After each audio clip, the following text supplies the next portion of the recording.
Canada ਦੇ ਲੋਕਾਂ ਨੇ ਜਾ ਕੇ ਸਟੇਜਾਂ ਦੇ ਉੱਪਰ ਕਬਜ਼ਾ ਕਰ ਲਿਆ ਤੇ ਦੀਪ ਵੀਰੇ ਨੂੰ ਪਿੱਛੇ ਕਰਤਾ ਵੀ ਸ਼ਾਇਦ ਇਹ ਇੱਥੇ ਕੋਈ ਜਥੇਦਾਰ ਬਣਨਾ ਹੈ ਜਾਂ ਇਹ ਚੋਣਾਂ ਲੜਨ ਆਇਆ ਹੋਊਗਾ ਜਾਂ ਆਪਦੇ ਆਪ ਨੂੰ ਲੀਡਰ ਬਣਨਾ ਆਇਆ ਹੋਊ, ਜਦੋਂ ਕਿ ਉਹ ਇੱਕ ਬਣਿਆ ਬਣਾਇਆ ਲੀਡਰ ਪਹਿਲਾਂ ਹੀ ਸੀ। ਕਿਉਂਕਿ ਜਿਹੜਾ ਉਹ ਦੀਪ ਸੀ ਨਾ, ਉਸ ਦੀਵੇ ਦੀ ਲੋ ਨੂੰ ਅਸੀਂ ਨਹੀਂ ਪਹਿਚਾਣ ਸਕੇ, ਸਾਡੇ ਦੁਸ਼ਮਣ ਨੇ ਪਹਿਲਾਂ ਪਹਿਚਾਣ ਲਿਆ ਸੀ, ਤਾਂ ਹੀ ਬੁਝਾਤਾ ਉਹਨੂੰ ਟਾਈਮ ਤੋਂ ਪਹਿਲਾਂ। ਜੇ ਆਪਾਂ ਤਸਵੀਰਾਂ ਦੀ ਗੱਲ ਕਰੀਏ ਤਾਂ ਰਾਜੇਵਾਲ ਵਰਗੇ ਜਿਹੜੇ ਕਾਮਰੇਡ ਨੇ ਉਹਨਾਂ ਦੀਆਂ ਤਸਵੀਰਾਂ ਹੈ ਨਹੀਂ। ਪ੍ਰਕਾਸ਼ ਸਿੰਘ ਬਾਦਲ ਨਾਲ ਆਪਣੇ ਜਿਨ੍ਹਾਂ ਨੇ 84 ਦੇ ਵਿੱਚ ਅਟੈਕ ਕੀਤੇ ਆਪਣੇ ਸਿੱਖਾਂ ਤੇ, ਉਹਨਾਂ ਦੀਆਂ ਤਸਵੀਰਾਂ। ਸਾਡੇ ਬਾਦਲ ਵਰਗਿਆਂ ਦੀਆਂ ਤਸਵੀਰਾਂ ਕਿੰਨਾਂ ਨਾਲ? ਸਾਡੇ ਪੰਥ ਦੇ ਨਾਂ ਤੇ ਵੋਟਾਂ ਹੁਣ ਤੱਕ ਉਹ ਨਹੀਂ ਲਈ ਜਾਂਦੇ। ਸਾਡਾ ਪੰਜਾਬ ਦੀ ਤਰਾਸ਼ਦੀ ਇਹ ਰਹੀ ਆ ਵੀ ਜਦੋਂ ਕੋਈ ਸੱਚੀ ਰੂਹ ਪੰਜਾਬ ਲਈ ਤੁਰਦੀ ਹੈ ਨਾ, ਉਹਨੂੰ ਗਦਾਰ ਗਦਾਰ ਕਹਿ ਕੇ ਭੰਡਿਆ ਜਾਂਦਾ। ਅਸੀਂ ਤਾਂ ਖਾਲਿਸਤਾਨ ਮੰਗਦੇ ਹੀ ਨਹੀਂਗੇ। ਜੇ ਤੁਸੀਂ ਸਾਨੂੰ ਦੇਣਾ ਚਾਹੁੰਦੇ ਆ ਤਾਂ ਮੋਸਟ ਵੈਲਕਮ। ਐਵੇਂ ਕਹਿੰਦੇ ਸੀ ਨਾ ਬਾਬਾ ਜੀ, ਉਹਨਾਂ ਦੀ ਕੋਈ ਖਾਲਿਸਤਾਨ ਦੀ ਮੰਗ ਨਹੀਂ ਸੀ, ਉਹ ਤਾਂ ਆਪਦੇ ਕਹਿੰਦੇ ਸੀ ਹਿੰਦੂਆਂ ਦੇ ਜਿਹੜੇ 3 ਸ਼ਹਿਰ ਪਵਿੱਤਰ ਸ਼ਹਿਰ ਦਾ ਦਰਜਾ ਦਿੱਤਾ ਗਿਆ, ਸਾਡੇ ਹਰਿਮੰਦਰ ਸਾਹਿਬ ਨੂੰ ਹੀ ਦੇ ਦਿਓ। ਤੁਸੀਂ ਦੇਖੋ ਹੁਣ ਹਰਿਮੰਦਰ ਸਾਹਿਬ ਦੀ ਹਦੂਦ ਦੇ ਵਿੱਚ ਵੀਰੇ ਕਿਤੇ ਤੁਸੀਂ ਵੀ ਜਾਂਦੇ, ਸਾਰੇ ਹੀ ਜਾਂਦੇ ਆਪਾਂ, ਜਦੋਂ ਤੁਸੀਂ ਜੋੜਾ ਘਰ ਕੋਲੇ ਜਾਂਦੇ ਹੋ ਉੱਥੇ ਜਿਹੜੀਆਂ ਤਮਾਕੂ ਦੀਆਂ ਪੁੜੀਆਂ ਹੁੰਦੀਆਂ, ਬਹੁਤ ਵਾਰ ਰੋਈ ਆ ਮੈਂ ਉਹ ਚੀਜ਼ ਦੇਖ ਕੇ, ਉੱਥੇ ਪਈਆਂ ਹੁੰਦੀਆਂ। ਸਰਸੇ ਵਾਲੇ ਨੂੰ ਸਿਕਿਉਰਿਟੀ ਮਿਲੀ ਆ, ਹੈ ਨਾ, ਸਾਰਾ ਕੁਝ ਉਹਨੂੰ ਪੈਰਲ ਵੀ ਮਿਲਦੀ ਆ। ਸਾਡੇ ਜਿਹੜੇ ਬੰਦੀ ਸਿੰਘ ਉਹਨਾਂ ਨੂੰ ਰਿਹਾ ਕਿਉਂ ਨਹੀਂ ਕੀਤਾ ਜਾਂਦਾਗਾ? ਕਦੇ ਆਪਾਂ ਬੈਠ ਕੇ ਸੋਚਿਆ ਵੀ ਸਾਡੇ ਬੰਦੀ ਸਿੰਘਾਂ ਨੂੰ ਕਿਉਂ ਨਹੀਂ ਰਿਹਾ ਕੀਤਾ ਜਾਂਦਾ? ਭਾਈ ਪ੍ਰੋਫੈਸਰ ਦਵਿੰਦਰਪਾਲ ਸਿੰਘ ਭੁੱਲਰ ਦੀ ਮਾਨਸਿਕ ਹਾਲਤ ਵੀ ਨਹੀਂ ਠੀਕ, ਹੈ ਨਾ, ਸਰੀਰਕ ਤੌਰ ਤੇ ਵੀ ਨਹੀਂ ਠੀਕ। ਉਹਨਾਂ ਤੋਂ ਦੱਸੋ ਕੀ ਖਤਰਾ? ਉਹ ਅੱਤਵਾਦੀ ਆ ਕੋਈ? ਜਗਦੀਪ ਇਹ ਪੁੱਛਦੇ ਆ ਵੀ ਕਿੱਥੇ ਆ ਬਾਈ, ਦੇਖਦੇ ਨਹੀਂ ਅੱਜ ਕੱਲ ਤੁਸੀਂ? ਤੇ ਦੀਪ ਬਾਈ ਕਹਿੰਦਾ ਬਾਈ ਵੀ ਜੇ ਤਾਂ ਮੈਂ ਕਿਸਾਨੀ ਮੋਰਚੇ 'ਚ ਆਇਆ ਉੱਥੇ ਮੈਨੂੰ ਏਜੰਸੀਆਂ ਦਾ ਬੰਦਾ ਕਹਿਤਾ, ਜੇ ਮੈਂ ਬੰਦੀ ਸਿੰਘਾਂ ਦੀ ਰਿਹਾਈ 'ਚ ਗਿਆ ਵੀ ਆਪਦੇ ਬੰਦੇ ਨੂੰ ਨਹੀਂ ਪਛਾਣਦੇ। ਬਾਈ ਇਸੇ ਗੱਲ ਦਾ ਦੁੱਖ ਆ, ਆਪਦੇ ਬੰਦੇ ਨੂੰ ਨਹੀਂ ਪਛਾਣਦੇ। ਇਹੀ ਵਾਰਡਿੰਗ ਸੀ ਨਾ ਬਾਈ ਦੀ, ਉਹ ਸੱਚ ਕਹਿੰਦਾ ਸੀ ਵੀਰੇ। ਅਸੀਂ ਕਿੰਨੇ ਕਿਰਤਕਨ ਲੋਕ ਅਸੀਂ ਭੁੱਲ ਜਾਂਦੇ ਆ। ਉਦੋਂ ਫਤਿਹਗੜ੍ਹ ਸਾਹਿਬ ਸਮਾਗਮ ਹੋਇਆ, ਬੋਲਣ ਦਾ ਫਾਇਦਾ ਵੀ ਕੀ ਵੀਰੇ? ਗੱਲ ਨਹੀਂ, ਸਾਡੀਆਂ ਰੂਹਾਂ ਹੀ ਐਵੇਂ ਦੀਆਂ ਬਣ ਗਈਆਂ, ਪਤਾ ਹੀ ਨਹੀਂ, ਮੈਨੂੰ ਸਮਝ ਨਹੀਂ ਆਉਂਦੀ ਵੀ 5-7 ਦਿਨਾਂ ਬਾਅਦ ਸਾਡੇ ਨੌਜਵਾਨ ਸਾਰੇ ਭੁੱਲ ਜਾਂਦੇ ਇਹਨਾਂ ਗੱਲਾਂ ਨੂੰ। ਭਾਈ ਸੁੱਖਾ ਤੇ ਜਿੰਦਾ ਕੀ ਸੀਗੇ ਪਹਿਲਾਂ, ਉਹਨਾਂ ਦੇ ਵੀ ਤਾਂ ਕੇਸ ਹੀ ਕੱਟੇ ਸੀ। ਦੇਖੋ ਅੱਜ ਸਾਡੇ, ਹਾਂਜੀ ਬਿਲਕੁਲ। ਤੇ ਹੁਣ ਵੀਰੇ ਜਿਹੜੇ ਗਾਤਰੇ ਪਾ ਕੇ ਦਾੜੇ ਰੱਖ ਕੇ ਹੁਣ ਪੰਥ ਨੂੰ ਢਾਹ ਲਾਈ ਜਾਂਦੇ। ਹੁਣ ਮੋਦੀ ਨੂੰ ਬਾਣੇ ਪਾ ਕੇ ਪਰਸੋਂ ਚੌਥੇ ਦੀਆਂ ਖਬਰਾਂ ਤੁਸੀਂ ਵੀ ਵੇਖੀਆਂ, ਮੋਦੀ ਨਾਲ ਹੱਥ ਮਿਲਾਈ ਜਾਂਦੇ ਆ, ਹੈ ਨਾ, ਹੱਥ ਫੜ ਕੇ ਮੋਦੀ ਦਾ ਤੁਰੇ ਆਉਂਦੇ ਆ। ਉਹ ਤਾਂ ਅੰਮ੍ਰਿਤਧਾਰੀ ਆ, ਉਹ ਤਾਂ ਨਹੀਂ ਮੋਨੇ ਕੋਨੇ। ਸਾਨੂੰ ਸਾਰਿਆਂ ਨੂੰ ਪਤਾ ਵੀਰੇ, ਜਿਨ੍ਹਾਂ ਦੀਆਂ ਅੱਖਾਂ 'ਚ ਚੁੱਭਦਾ ਸੀ ਨਾ, ਦਿੱਲੀ ਤਾਕਤ ਦੀਆਂ ਅੱਖਾਂ 'ਚ ਹੀ ਚੁੱਭਦਾ ਸੀ ਉਹ, ਬਸ ਉਹਨਾਂ ਨੇ ਉਹਨੂੰ ਪਾਸੇ। ਦੀਪ ਵੀਰਾ ਚਾਹ ਵੀ ਨਹੀਂ ਸੀ ਪੀਂਦਾ, ਅਸੀਂ ਉਹਨੂੰ ਕੋਲੋਂ ਮਿਲਿਆ, ਉਹ ਬਾਜਰੇ ਦੀ ਰੋਟੀ ਖਾਂਦਾ ਸੀ। ਜਿੱਦਣ ਅਸੀਂ ਮੁਲਾਕਾਤ ਕੀਤੀ ਨਾ, ਉਦੋਂ ਸਿਰਫ ਜੂਸ ਬਣਾਇਆ ਗਿਆ ਸੀ ਫਲਾਂ ਦਾ ਵੀਰੇ ਲਈ, ਸਿਰਫ ਉਹਨੇ ਪੂਰੇ ਦਿਨ ਦੇ ਵਿੱਚ ਪੂਰਾ ਦਿਨ ਅਸੀਂ ਉਹਦੇ ਨਾਲ ਗੁਜ਼ਾਰਿਆ। ਉਸ ਦਿਨ ਕੱਲਾ ਜੂਸ ਪੀਤਾ ਸੀ ਸਾਰੇ ਦਿਨ 'ਚ, ਉਹਨੇ ਪ੍ਰਸ਼ਾਦਾ ਵੀ ਨਹੀਂ ਸੀ ਛਕਿਆ, ਹੈ ਨਾ, ਕੋਈ ਚੀਜ਼ ਐਵੇਂ ਦੀ ਨਹੀਂ ਸੀ ਖਾਂਦਾ। ਤੇ ਉਹ ਬੰਦਾ ਸ਼ਰਾਬ ਪੀ ਲੂ। ਇਹ ਦੱਸੋ ਵੀ ਜਿਹਦੀ ਗੱਡੀ 'ਚ ਸ਼ਰਾਬ ਦੀ ਬੋਤਲ ਵਿਖਾਤੀ, ਉਹਦਾ ਨੈਚੁਰਲ ਐਕਸੀਡੈਂਟ ਹੋ ਸਕਦਾ? ਹਰ ਇੱਕ ਦਸਤਾਰ ਵਾਲਾ ਬੰਦਾ ਵਫਾਦਾਰ ਨਹੀਂ ਹੋ ਸਕਦਾ ਅੱਜ ਦੇ ਸਮੇਂ ਦੇ ਵਿੱਚ। ਮੈਂ ਅੰਮ੍ਰਿਤਧਾਰੀ ਹਾਂ, ਮੈਂ ਖੁਦ ਕਹਿੰਦੀ ਹਾਂ, ਹਰ ਇੱਕ ਮੁੰਨਾ ਬੰਦਾ ਬੇਵਫਾ ਨਹੀਂ ਹੋ ਸਕਦਾਗਾ। ਵਾਹਿਗੁਰੂ ਜੀ ਕਾ ਖਾਲਸਾ, ਵਾਹਿਗੁਰੂ ਜੀ ਕੀ ਫਤਿਹ। ਪੰਜਾਬੀ ਲੋਕ ਚੈਨਲ ਦੇਖ ਰਹੇ ਹੋ, ਮੈਂ ਸੰਸਾਰਦੀਪ। 15 ਫਰਵਰੀ ਨੂੰ ਇੱਕ ਖਬਰ ਬੜੀ ਤੇਜ਼ੀ ਦੇ ਨਾਲ ਆਉਂਦੀ ਆ, ਜਿਸ ਤੋਂ ਬਾਅਦ ਪੰਜਾਬ ਦੇ ਵਿੱਚ ਵਸਦੇ ਪੰਥ ਦਰਦੀ ਲੋਕਾਂ ਦੇ ਹਿਰਦੇ ਜਿਹੜੇ ਨੇ ਬਲੁੰਦਰੇ ਜਾਂਦੇ ਨੇ। ਖਬਰ ਆਉਂਦੀ ਆ ਕਿ ਕਿਸਾਨੀ ਸੰਘਰਸ਼ ਦੇ ਵਿੱਚ ਵੱਡਾ ਯੋਗਦਾਨ ਪਾਉਣ ਵਾਲੇ ਤੇ ਲਾਲ ਕਿਲੇ ਤੇ ਕੇਸਰੀ ਨਿਸ਼ਾਨ ਚਲਾਉਣ ਵਾਲੇ ਦੀਪ ਸਿੱਧੂ ਦੀ ਇੱਕ ਸੜਕ ਦੁਰਘਟਨਾ ਦੇ ਵਿੱਚ ਮੌਤ ਹੋ ਜਾਂਦੀ ਆ। ਨੌਜਵਾਨ ਵਰਗ ਨਿਰਾਸ਼ਾ ਦੇ ਆਲਮ ਦੇ ਵਿੱਚ ਚਲਿਆ ਜਾਂਦਾ। ਦੀਪ ਸਿੱਧੂ ਨੂੰ ਚਾਹੁਣ ਵਾਲੇ ਨਿਰਾਸ਼ਾ ਦੇ ਆਲਮ ਦੇ ਵਿੱਚ ਚਲੇ ਜਾਂਦੇ ਨੇ। ਇੱਕ ਵਿਰੋਧੀ ਧੜੇ ਦੀਪ ਸਿੱਧੂ ਨੂੰ ਜਿੱਥੇ ਇੱਕ ਪਾਸੇ ਗਦਾਰ ਕਹਿੰਦੇ ਨੇ, ਉੱਥੇ ਦੀਪ ਨੂੰ ਚਾਹੁਣ ਵਾਲੇ ਜਿਹੜੇ ਨੇ ਦੀਪ ਦੇ ਨਾਲ ਹਿੱਕ ਠੋਕ ਕੇ ਖੜਦੇ ਨੇ, ਦੀਪ ਸਿੱਧੂ ਦੇ ਹੱਕ ਦੀ ਗੱਲ ਕਰਦੇ ਨੇ। ਕਾਫੀ ਦਿਨ ਦੀਪ ਸਿੱਧੂ ਨੂੰ ਇਸ ਦੁਨੀਆ ਤੋਂ ਗਏ ਨੂੰ ਹੋ ਚੁੱਕੇ ਨੇ, ਪਰ ਸ਼ਰਧਾਂਜਲੀ ਸਮਾਗਮਾਂ ਦਾ ਸਿਲਸਿਲਾ ਲਗਾਤਾਰ ਦੀਪ ਸਿੱਧੂ ਦੀ ਯਾਦ ਦੇ ਵਿੱਚ ਉਹਨਾਂ ਦੇ ਚਾਹੁਣ ਵਾਲਿਆਂ ਵੱਲੋਂ, ਦੀਪ ਨੂੰ ਪਿਆਰ ਕਰਨ ਵਾਲਿਆਂ ਵੱਲੋਂ ਕੀਤਾ ਜਾ ਰਿਹਾ ਹੈ। ਦੀਪ ਸਿੱਧੂ ਨੂੰ ਆਪਣਾ ਭਰਾ ਕਹਿਣ ਵਾਲੇ, ਦੀਪ ਸਿੱਧੂ ਦੇ ਸੋਚ ਨੂੰ ਸਹੀ ਕਹਿਣ ਵਾਲੇ ਭੈਣ ਹਰਜਿੰਦਰ ਕੌਰ ਸਾਡੇ ਨਾਲ ਨੇ। ਗੱਲਬਾਤ ਉਹਨਾਂ ਦੇ ਨਾਲ ਕਰਦੇ ਆ ਕਿ ਆਖਰ ਦੀਪ ਸਿੱਧੂ ਅਸਲ ਦੇ ਵਿੱਚ ਕੀ ਸੀ ਤੇ ਇਹਨਾਂ ਵਰਗੀਆਂ ਭੈਣਾਂ ਦੀਪ ਦੇ ਨਾਲ ਆਖਰ ਕੀ ਸੋਚ ਕੇ ਚੱਲੀਆਂ। ਭੈਣ ਜੀ ਫਤਿਹ ਦੀ ਸਾਂਝ ਪਾਉਂਦੇ ਆ। ਵਾਹਿਗੁਰੂ ਜੀ ਕਾ ਖਾਲਸਾ, ਵਾਹਿਗੁਰੂ ਜੀ ਕੀ ਫਤਿਹ। ਵਾਹਿਗੁਰੂ ਜੀ ਕਾ ਖਾਲਸਾ, ਵਾਹਿਗੁਰੂ ਜੀ ਕੀ ਫਤਿਹ ਜੀ। ਕੀ ਸੋਚਦੇ ਹੋ ਦੀਪ ਸਿੱਧੂ ਦੀ, ਜੇਕਰ ਸ਼ਖਸੀਅਤ ਦੀ ਗੱਲ ਕਰੀਏ, ਕੀ ਡਿਫਰੈਂਸ ਸੀ ਦੀਪ ਸਿੱਧੂ ਦੇ ਵਿੱਚ ਹੋਰ ਐਕਟਰਾਂ ਨਾਲੋਂ ਜਾਂ ਹੋਰ ਆਗੂਆਂ ਨਾਲੋਂ? ਸਭ ਤੋਂ ਪਹਿਲਾਂ ਤਾਂ ਜੀ ਦੀਪ ਸਿੱਧੂ ਮਤਲਬ ਜਿਹੜੇ ਹੁਣ ਜ਼ਿਆਦਾ ਫੇਮਸ ਹੋ ਗਏ ਸੀ, ਸਾਰਿਆਂ ਨੂੰ ਪਤਾ ਲੱਗ ਗਿਆ ਸੀ। ਪਰ ਦੀਪ ਸਿੱਧੂ ਨੂੰ ਅਸੀਂ ਉਦੋਂ ਤੋਂ ਸੁਣਦੇ ਹਾਂ ਜਦੋਂ 2015 ਦੇ ਵਿੱਚ ਗੁਰੂ ਗ੍ਰੰਥ ਸਾਹਿਬ ਮਹਾਰਾਜ ਦੀ ਬੇਅਦਬੀ ਹੋਈ ਆ। ਉਦੋਂ ਵੀ ਵੀਰੇ ਨੇ ਆਪਦੀਆਂ ਪਰਸਨਲ ਵੀਡੀਓ ਪਾਉਂਦੇ ਹੁੰਦੇ ਸੀ ਆਪਦੇ ਸੋਸ਼ਲ ਅਕਾਊਂਟ ਦੇ ਉੱਤੋਂ। ਅਸੀਂ ਉਦੋਂ ਵੀ ਵੀਰੇ ਨੂੰ ਸੁਣਦੇ ਹੁੰਦੇ ਸੀ। ਫਿਰ ਵੀਰੇ ਨੇ ਸ਼ੰਭੂ ਆ ਕੇ ਮੋਰਚਾ ਲਾਇਆ ਤੇ ਉਦੋਂ ਵੀ ਲੋਕਾਂ ਨੇ ਕਿਹਾ ਵੀ ਕੁਝ ਨਹੀਂ ਮਿਲਣਾਗਾ। ਪਰ ਜਦੋਂ ਦਿੱਲੀ ਵਾਸਤੇ ਮਤਲਬ ਮੋਰਚਾ ਵੀਰੇ ਦੀ ਬਦੌਲਤ ਹੀ ਤੁਰਿਆ ਸੀ ਉਹਦੇ ਵਿੱਚ ਜਿਹੜੇ ਲੋਕਾਂ ਨੇ ਵੀਰੇ ਨੂੰ ਗਦਾਰ ਕਿਹਾ, ਉਹੀ ਲੋਕ ਰਸਤੇ 'ਚ ਕਹਿੰਦੇ ਸੀ ਵੀ ਜਿੱਥੇ ਆਪਾਂ ਨੂੰ ਜਗ੍ਹਾ ਮਿਲ ਗਈ ਆਪਾਂ ਉੱਥੇ ਬਹਿ ਜਗੇ, ਵੀ ਆਪਾਂ ਦਿੱਲੀ ਨਾ ਜਾਈਏ। ਪਰ ਦੀਪ ਵੀਰੇ ਨੇ ਕਿਹਾ ਸੀ ਵੀ ਨਹੀਂ, ਆਪਾਂ ਦਿੱਲੀ ਹੀ ਜਾਣਾ। ਜਦੋਂ ਉਹ ਦਿੱਲੀ ਲੈ ਗਏ, ਬੈਰੀਕੇਡ ਤੋੜ ਕੇ ਹਿੰਮਤ ਨਾਲ ਮੋਰਚਾ ਦਿੱਲੀ ਲੈ ਗਏ, ਉਦੋਂ ਬਾਅਦ ਬਹੁਤ ਸਾਰੇ ਸਿੰਗਰ ਜਿਨ੍ਹਾਂ ਨੇ ਉੱਥੇ ਜਾ ਕੇ ਸਟੇਜਾਂ ਸੰਭਾਲੀਆਂ ਤੇ ਆਪਦੇ ਆਪ ਨੂੰ ਲੋਕਪ੍ਰਿਆ ਬਣੇ। ਬਹੁਤ ਜ਼ਿਆਦਾ ਲੋਕਾਂ ਨੇ ਜਾ ਕੇ ਸਟੇਜਾਂ ਦੇ ਉੱਪਰ ਕਬਜ਼ਾ ਕਰ ਲਿਆ ਤੇ ਦੀਪ ਵੀਰੇ ਨੂੰ ਪਿੱਛੇ ਕਰਤਾ ਵੀ ਸ਼ਾਇਦ ਇਹ ਇੱਥੇ ਕੋਈ ਜਥੇਦਾਰ ਬਣਨਾ ਹੈ ਜਾਂ ਇਹ ਚੋਣਾਂ ਲੜਨ ਆਇਆ ਹੋਊਗਾ ਜਾਂ ਆਪਦੇ ਆਪ ਨੂੰ ਲੀਡਰ ਬਣਨਾ ਆਇਆ ਹੋਊ। ਜਦੋਂ ਕਿ ਉਹ ਇੱਕ ਬਣਿਆ ਬਣਾਇਆ ਲੀਡਰ ਪਹਿਲਾਂ ਹੀ ਸੀ। ਉਹ ਇੱਕ ਰੱਜਿਆ ਪੁੱਜਿਆ ਬੰਦਾ ਸੀਗਾ। ਬਹੁਤ ਸਭ ਕੁਝ ਪਰਮਾਤਮਾ ਨੇ ਉਹਨੂੰ ਦਿੱਤਾ ਹੋਇਆ ਸੀ। ਸ਼ੋਹਰਤ ਸੀ ਬਹੁਤ ਜ਼ਿਆਦਾ, ਉਹਦੇ ਕੋਲ ਐਜੂਕੇਟਡ ਇਨਸਾਨ ਸੀਗਾ। ਉਹ ਪੈਸਾ ਵੀ ਉਹਦੇ ਕੋਲੇ ਸੀ, ਉਹਨੇ ਲੈਣਾ ਕੀ ਸੀਗਾ। ਜੇ ਉਹ ਚਾਹੁੰਦਾ ਤੇ ਉਹ ਸੰਨੀ ਦਿਓਲ ਜਿਹੜਾ ਦਿਓਲ ਪਰਿਵਾਰ ਆ ਉਹਨਾਂ ਨਾਲ ਉਹਦੇ ਬਹੁਤ ਵਧੀਆ ਰਿਲੇਸ਼ਨ ਸੀਗੇ ਤੇ ਉਹਦੇ ਕਰਕੇ ਜਦੋਂ ਸੰਨੀ ਦਿਓਲ ਦਾ ਪ੍ਰਚਾਰ ਹੋਇਆ ਸੀ ਗੁਰਦਾਸਪੁਰ ਚੋਣਾਂ ਦਾ, ਉਦੋਂ ਬਾਈ ਦੀਪ ਐਜ ਏ ਬ੍ਰਦਰ ਉਹਨਾਂ ਦੀ ਸਪੋਰਟ ਤੇ ਆਏ ਸੀਗੇ। ਉਹਨਾਂ ਨੇ ਆਪਣੀਆਂ ਵੀਡੀਓ 'ਚ ਵੀ ਕਿਹਾ ਵੀ ਮੇਰੇ ਕਿਤੇ ਬੈਚ ਲੱਗਿਆ ਵਿਖਾਓ ਬੀਜੇਪੀ ਦਾ, ਮੇਰੇ ਗਲ ਦੇ ਵਿੱਚ ਉਹਨਾਂ ਦਾ ਪਟਾ ਪਾਇਆ ਵਿਖਾਓ। ਮੈਂ ਆਪਦੇ ਭਰਾ ਦੀ ਸਪੋਰਟ ਤੇ ਆਇਆ ਸੀ। ਫਿਰ ਕਮਲ ਸ਼ਰਮੇ ਨੇ ਜਦੋਂ ਬਾਬਾ ਜਰਨੈਲ ਸਿੰਘ ਖਾਲਸਾ ਭਿੰਡਰਾਂ ਵਾਲਿਆਂ ਬਾਰੇ ਬੋਲਿਆ ਤਾਂ ਦੀਪ ਸਿੱਧੂ ਨੇ ਉਹਨਾਂ ਦੇ ਗਲਮੇ 'ਚ ਹੱਥ ਪਾ ਲਿਆ ਸੀਗਾ। ਇੰਨਾ ਪਿਆਰ ਕਰਦੇ ਸੀ ਉਹ ਬਾਬਾ ਜਰਨੈਲ ਸਿੰਘ ਜੀ ਨੂੰ। ਤਾਂ ਉਦੋਂ ਹੀ ਉਹਨਾਂ ਦੀਆਂ ਫੋਟੋ ਸੀ ਨਾ ਜਿਹੜੀਆਂ ਉਹ ਕਰਕੇ ਰੱਖੀਆਂ ਗਈਆਂ ਸੀ ਵੀ ਜਦੋਂ ਕਿਤੇ ਸਮਾਂ ਪਾਊ ਉਹਨਾਂ ਨੇ ਦੇਖ ਲਿਆ ਸੀਗਾ। ਕਿਉਂਕਿ ਜਿਹੜਾ ਉਹ ਦੀਪ ਸੀ ਨਾ, ਉਸ ਦੀਵੇ ਦੀ ਲੋ ਨੂੰ ਅਸੀਂ ਨਹੀਂ ਪਹਿਚਾਣ ਸਕੇ, ਸਾਡੇ ਦੁਸ਼ਮਣ ਨੇ ਪਹਿਲਾਂ ਪਹਿਚਾਣ ਲਿਆ ਸੀ, ਤਾਂ ਹੀ ਬੁਝਾਤਾ ਉਹਨੂੰ ਟਾਈਮ ਤੋਂ ਪਹਿਲਾਂ ਜੀ। ਤੇ ਦੀਪ ਸਿੱਧੂ ਦੀਆਂ ਫੋਟੋਆਂ ਦੀ ਗੱਲ ਕੀਤੀ, ਫੋਟੋਆਂ ਦੇ ਸਿਰ ਤੇ ਹੀ ਹਾਲੇ ਤੱਕ ਦੀਪ ਸਿੱਧੂ ਦੇ ਉੱਪਰ ਟੈਗ ਲਗਾਏ ਜਾਂਦੇ ਨੇ ਕਿ ਦੀਪ ਸਿੱਧੂ ਏਜੰਸੀਜ਼ ਦੁਆਰਾ ਪਲਾਂਟਡ ਇਨਸਾਨ ਸੀ। ਦੀਪ ਸਿੱਧੂ ਆਰਐਸਐਸ ਦੁਆਰਾ ਪਲਾਂਟਡ ਇਨਸਾਨ ਸੀ। ਕਿਸਾਨੀ ਸੰਘਰਸ਼ ਨੂੰ ਚਾਹੇ ਪੰਜਾਬ ਨੂੰ ਇੱਕ ਢਾਹ ਲਾਉਣ ਦੀ ਕੋਸ਼ਿਸ਼ ਕਰਨ ਦੇ ਲਈ ਵਿਰੋਧੀ ਤਾਕਤਾਂ ਵੱਲੋਂ ਜਿਹੜਾ ਭੇਜਿਆ ਗਿਆ ਸੀ। ਤੁਹਾਡੇ ਵਰਗੀਆਂ ਭੈਣਾਂ ਕੀ ਸੋਚਦੀਆਂ ਨੇ ਕਿ ਇਹ ਐਲੀਗੇਸ਼ਨ ਕਿਸ ਹੱਦ ਤੱਕ ਸਹੀ ਨੇ? ਜੇ ਗਲਤ ਨੇ ਤਾਂ ਇਹ ਕਿਉਂ ਗਲਤ ਨੇ? ਜਿਹੜੀ ਦਿਓਲ ਫੈਮਿਲੀ ਆ ਉਹ ਬੀਜੇਪੀ ਦੇ ਨੇੜੇ ਸੀ ਤੇ ਦਿਓਲ ਫੈਮਿਲੀ ਨੇ ਤੀਜਾ ਪੁੱਤ ਮੰਨਿਆ ਸੀ ਦੀਪ ਸਿੱਧੂ ਨੂੰ। ਉਹ ਤਾਂ ਇੱਕ ਉਸ ਪਰਿਵਾਰ ਕਰਕੇ ਵੀ ਜਦੋਂ ਸੰਨੀ ਦਿਓਲ ਦੀਆਂ ਚੋਣਾਂ ਕਰਕੇ ਕਿਸੇ ਵੀ ਲੀਡਰ ਨਾਲ ਮੁਲਾਕਾਤ ਹੁੰਦੀ ਸੀ ਤਾਂ ਓਬਵੀਅਸ ਹੈ ਵੀ ਦੀਪ ਸਿੱਧੂ ਨਾਲ ਜਾਊਗਾ ਹੀ। ਸਿਰਫ ਉਦੋਂ ਨਾਲ ਖੜ ਕੇ ਵੈਸੇ ਤਸਵੀਰਾਂ ਕਰਾਈਆਂ ਸੀ ਵੀ ਜਿਨ੍ਹਾਂ ਨੂੰ, ਜੇ ਆਪਾਂ ਤਸਵੀਰਾਂ ਦੀ ਗੱਲ ਕਰੀਏ ਤਾਂ ਰਾਜੇਵਾਲ ਵਰਗੇ ਜਿਹੜੇ ਕਾਮਰੇਡ ਨੇ ਉਹਨਾਂ ਦੀਆਂ ਤਸਵੀਰਾਂ ਹੈ ਨਹੀਂ। ਪ੍ਰਕਾਸ਼ ਸਿੰਘ ਬਾਦਲ ਨਾਲ ਆਪਣੇ ਜਿਨ੍ਹਾਂ ਨੇ 84 ਦੇ ਵਿੱਚ ਅਟੈਕ ਕੀਤੇ ਆਪਣੇ ਸਿੱਖਾਂ ਤੇ ਉਹਨਾਂ ਨਾਲ ਉਹਨਾਂ ਦੀਆਂ ਤਸਵੀਰਾਂ, ਸਾਡੇ ਬਾਦਲ ਵਰਗਿਆਂ ਦੀਆਂ ਤਸਵੀਰਾਂ ਕਿਹਨਾਂ ਨਾਲ? ਸਾਡੇ ਪੰਥ ਦੇ ਨਾਂ ਤੇ ਵੋਟਾਂ ਹੁਣ ਤੱਕ ਉਹ ਨਹੀਂ ਲਈ ਜਾਂਦੇ। ਸਾਡਾ ਪੰਜਾਬ ਦੀ ਤਰਾਸ਼ਦੀ ਇਹ ਰਹੀ ਆ ਵੀ ਜਦੋਂ ਕੋਈ ਸੱਚੀ ਰੂਹ ਪੰਜਾਬ ਲਈ ਤੁਰਦੀ ਹੈ ਨਾ, ਉਹਨੂੰ ਗਦਾਰ ਗਦਾਰ ਕਹਿ ਕੇ ਭੰਡਿਆ ਜਾਂਦਾ। ਜਿਹੜੇ ਗਦਾਰ ਆ ਵੀਰੇ ਉਹਦਾ ਰਾਜ ਕਰੀ ਜਾਂਦੇ ਆ, ਉਹਦਾ ਹਜੇ ਵੀ ਰਾਜ ਕਰੀ ਜਾਂਦੇ। ਜਿਹੜੇ ਗਦਾਰ ਸੀ 84 ਚ ਬਾਬਾ ਜਰਨੈਲ ਸਿੰਘ ਜੀ ਨੂੰ ਸ਼ਹੀਦ ਕਰਵਾਇਆ, ਇੰਦਰਾ ਨੇ ਟੈਂਕ ਚੜਾਏ ਤਾਂ ਉਹਦਾ ਫਾਲੋ ਭੋਗ ਗਈ ਹਨਾ। ਤੇ ਅਡਵਾਨੀ ਨੇ my life my country book ਦੇ ਵਿੱਚ ਲਿਖਿਆ ਵੀ ਇੰਦਰਾ ਜਿਹੜੀ ਅਟੈਕ ਨਹੀਂ ਸੀ ਕਰਦੀ ਦਰਬਾਰ ਸਾਹਿਬ ਤੇ, ਅਸੀਂ ਕਰਵਾਇਆ। ਉਹ ਤਾਂ ਹਜੇ ਵੀ ਜਿਉਂਦੇ ਬੈਠੇ ਆ। ਤੇ ਪ੍ਰਕਾਸ਼ ਸਿੰਘ ਬਾਦਲ ਵਰਗਿਆਂ ਨੇ ਚਿੱਠੀਆਂ ਲਿਖੀਆਂ ਸੀ ਵੀ ਚਾਹੇ ਸਾਰਾ ਦਰਬਾਰ ਸਾਹਿਬ ਢਹਿ ਜੇ, ਬਾਬਾ ਜੀ ਨਹੀਂ ਬਚਣੇ ਚਾਹੀਦੇ, ਬਾਬਾ ਜਰਨੈਲ ਸਿੰਘ ਖਾਲਸਾ। ਕਿਉਂਕਿ ਜੇ ਬਾਬਾ ਜਰਨੈਲ ਸਿੰਘ ਖਾਲਸਾ ਭਿੰਡਰਾਂ ਵਾਲੇ ਸਰੀਰ ਕਰਕੇ ਜੋ ਹੁੰਦੇ ਨਾ ਪੰਜਾਬ ਦੇ ਵਿੱਚ ਨਸ਼ਾ ਹੋਣਾ ਸੀ, ਨਾ ਪੰਜਾਬ ਚੋਂ ਆਈਲੈਟਸ ਕਰਕੇ ਸਾਡੇ ਬੱਚਿਆਂ ਨੂੰ ਬਾਹਰ ਜਾਣ ਦੀ ਲੋੜ ਸੀ, ਨਾ ਨਾਈਆਂ ਦੀਆਂ ਦੁਕਾਨਾਂ ਹੋਣੀਆਂ ਸੀ, ਇੱਕ ਬਹੁਤ ਖੁਸ਼ਹਾਲ ਪੰਜਾਬ ਹੋਣਾ ਸੀ। ਬਾਬਾ ਜਰਨੈਲ ਸਿੰਘ ਜੀ ਦਾ ਸੁਪਨਾ ਮਹਾਰਾਜਾ ਰਣਜੀਤ ਸਿੰਘ ਦੇ ਰਾਜ ਦਾ ਪੰਜਾਬ ਸੀ ਨਾ ਜਿਹੜਾ ਸਾਡਾ, ਉਹ ਸੀਗਾ ਨਾ। ਉਹਨਾਂ ਨੇ ਖਾਲਿਸਤਾਨ ਮੰਗਿਆ ਸੀ, ਉਹ ਤਾਂ ਕਹਿੰਦੇ ਸੀ ਸਾਨੂੰ 1 ਨੰਬਰ ਦੇ ਸ਼ਹਿਰੀ ਹੋ ਕੇ ਜਾਣ ਦਾ ਹੱਕ ਦੇ ਦਿਓ। ਅਸੀਂ ਤਾਂ ਖਾਲਿਸਤਾਨ ਮੰਗਦੇ ਹੀ ਨਹੀਂਗੇ, ਜੇ ਤੁਸੀਂ ਸਾਨੂੰ ਦੇਣਾ ਚਾਹੁੰਦੇ ਆ ਤਾਂ ਮੋਸਟ ਵੈਲਕਮ, ਐਵੇਂ ਕਹਿੰਦੇ ਸੀ ਨਾ ਬਾਬਾ ਜੀ। ਉਹਨਾਂ ਦੀ ਕੋਈ ਖਾਲਿਸਤਾਨ ਦੀ ਮੰਗ ਨਹੀਂ ਸੀ। ਉਹ ਤਾਂ ਆਪਦੇ ਕਹਿੰਦੇ ਸੀ ਹਿੰਦੂਆਂ ਦੇ ਜਿਹੜੇ 3 ਸ਼ਹਿਰ ਪਵਿੱਤਰ ਸ਼ਹਿਰ ਦਾ ਦਰਜਾ ਦਿੱਤਾ ਗਿਆ, ਸਾਡੇ ਹਰਿਮੰਦਰ ਸਾਹਿਬ ਨੂੰ ਦੇ ਦਿਓ। ਤੁਸੀਂ ਦੇਖੋ ਹੁਣ ਹਰਿਮੰਦਰ ਸਾਹਿਬ ਦੀ ਹਦੂਦ ਦੇ ਵਿੱਚ ਵੀਰੇ ਕਿਤੇ ਤੁਸੀਂ ਵੀ ਜਾਂਦੇ, ਸਾਰੇ ਜਾਂਦੇ ਆਪਾਂ, ਜਦੋਂ ਤੁਸੀਂ ਜੋੜਾ ਘਰ ਕੋਲੇ ਜਾਂਦੇ ਹੋ ਉੱਥੇ ਜਿਹੜੀਆਂ ਤਮਾਕੂ ਦੀਆਂ ਪੁੜੀਆਂ ਹੁੰਦੀਆਂ, ਬਹੁਤ ਵਾਰ ਰੋਈ ਆ ਮੈਂ ਉਹ ਚੀਜ਼ ਦੇਖ ਕੇ, ਉੱਥੇ ਪਈਆਂ ਹੁੰਦੀਆਂ। ਕਿੱਡਾ ਪਵਿੱਤਰ ਸਾਡਾ ਉਹ ਹਰਿਮੰਦਰ ਆ ਮਤਲਬ। ਹਾਂਜੀ, ਤੁਸੀਂ ਕਹਿ ਰਹੇ ਹੋ ਕਿ ਦਿਲ ਰੋਂਦਾ ਹੈ ਜਦੋਂ ਐਡੀ ਪਵਿੱਤਰ ਜਗ੍ਹਾ ਦੇ ਉੱਪਰ ਇਸ ਤਰ੍ਹਾਂ ਦੀ ਨਸ਼ਾ ਸਮੱਗਰੀ ਜਿਹੜੀ ਆ, ਪਰ ਉੱਥੇ ਦੇ ਪ੍ਰਬੰਧ ਦੀ ਜ਼ਿੰਮੇਵਾਰੀ ਜਿਹੜੀ ਆ ਸ਼੍ਰੋਮਣੀ ਗੁਰਦੁਆਰਾ ਪ੍ਰਬੰਧਕ ਕਮੇਟੀ ਦੀ ਹੈਗੀ ਆ। ਫਿਰ ਕੀ ਸ਼੍ਰੋਮਣੀ ਕਮੇਟੀ ਦੇ ਨੱਕ ਦੇ ਥੱਲੇ ਸਭ ਕੁਝ ਹੋ ਰਿਹਾ ਜਾਂ ਉਹਨਾਂ ਦੇ ਆਪਣੀ ਜ਼ਿੰਮੇਵਾਰੀ ਸਹੀ ਤਰੀਕੇ ਨਾਲ ਉਹ ਨਿਭਾ ਨਹੀਂ ਸਕੇ? ਸ਼੍ਰੋਮਣੀ ਕਮੇਟੀ ਕਿਹਦੀ ਹੈ ਵੀਰੇ?